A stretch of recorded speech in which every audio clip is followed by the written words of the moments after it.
One of the things that I really enjoy doing on YouTube is reading comments. So I did a video recently about profitable niches. And as I scroll down, one of the comments is a really good question. It says, how come you're giving these ideas to us? And I think that's a really good question, and it's something that I'd like to answer in this video. I had a similar, albeit a little more aggressive way to ask the same question. If he's so good at print on demand, why is he making videos telling us about it instead of just doing it? Okay, well, first of all, I am doing it, and I'm active on Redbubble, TeePublic, Displate, Merch by Amazon, Society6, and a bunch of other websites. I wanted to answer this question, though, in this video, so I'm going to jump in, and I've actually got 3 reasons why I do this. And it's not just that I love being a nice guy. And I think we can tie this into the mindset on the way print on demand works. Why am I giving away niche ideas instead of just filling them myself? And I just wanted to show you here. I went on Etsy. I typed in the word funny office. Now, of course, you are going to get some trademarked items like Dwight Schrute stuff, but I'm not worried about that. I'm just going to scroll on down and I'm going to see just this sticker. I just found this at random. Emotional support coworker. And that's a vinyl sticker, $4.50. And as I open it up, I can see other people want this.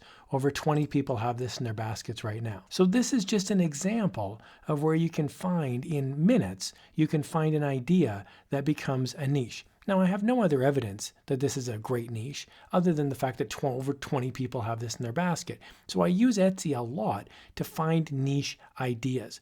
Now, the bottom line is, I don't know if this is going to be a successful niche or not. So what I plan to do, using this as an example, is I will make a similar looking design, and I'll put it on a t-shirt, a sticker, a fine art print, whatever it may be, and I will throw 10 of those designs out into Redbubble, TeePublic, wherever I'm selling my print on demand.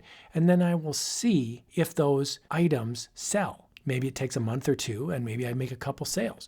If that's the case, then I'll make more of them. Here's just another example. On Etsy, I'm going to type in funny retirement, and you can see here it tries to auto-complete. So I'm going to go funny retirement gifts for women. I'm going to click on that. And as I scroll on through, I can see there's a little bit of profanity there, but there's also official retirement papers. I'm out of here, retired, because my cat needs supervision. Okay, I like cats, so I'm going to click on this one.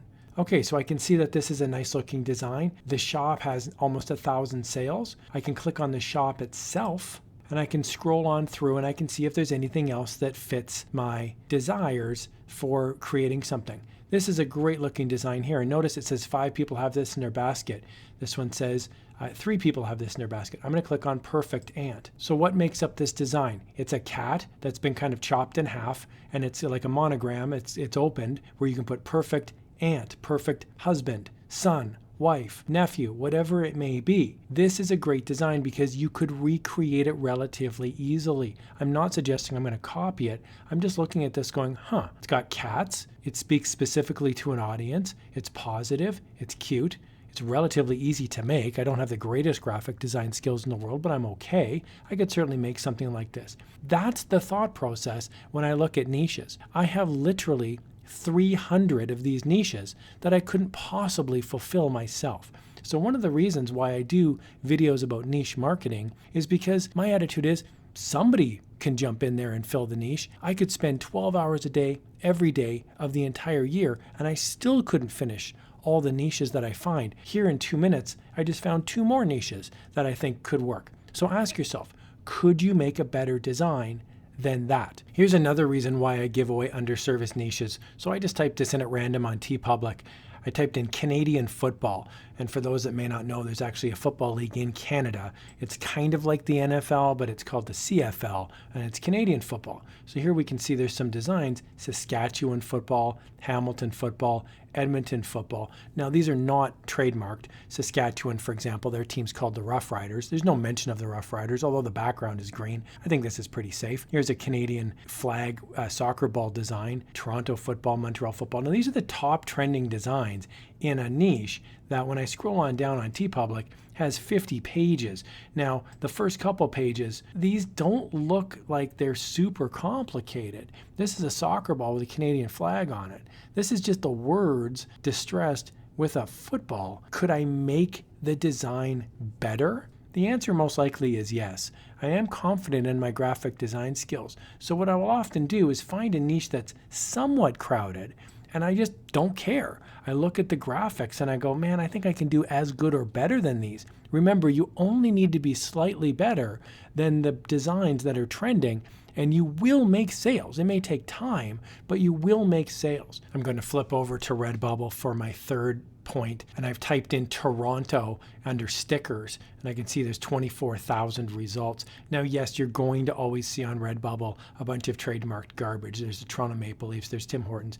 I'm not talking about that. But when I scroll down, I can see there's some really nice Toronto stickers here that have the CN Tower, the Canadian flag, that kind of thing. But what about a smaller town? So if you're familiar with Ontario, there's actually a town here called Etobicoke, and this is only 147 results. Again, this niche is not going to be huge, and I'm not worried about that. I'm going to ask myself, can I provide value in this niche? And if the answer is yes, then that's what I'm going to do. So I really want to encourage you that if you're getting involved in a print-on-demand journey, to ask yourself if you enjoy making art, and specifically you enjoy making art that satisfies a customer demand. Do I get up in the morning and think about Etobicoke? Probably not. But I actively search them out, and when I see low search results, I'm going to actively try to provide some value for somebody somewhere in the world that's going to search for an Etobicoke sticker, and they're going to say, hey, I'm going to buy from this guy because he's got the best designs. So I really want to encourage you to have a value add mindset. And that's actually what I do on this channel as well. So to answer the viewer's question about why I give away quote unquote print on demand secrets, it's because I'm trying to provide value in the world. And by providing value in the world, it's going to come back to me in terms of wealth. Not just monetary wealth in terms of, advertising on YouTube, but also in terms of print on demand sales, in terms of emotional wealth. I get to connect with artists all over the world. It comes back to me in many great ways. Thanks a lot for watching. I really hope you found this video helpful. And here's another video on how you can stay motivated on your print on demand journey.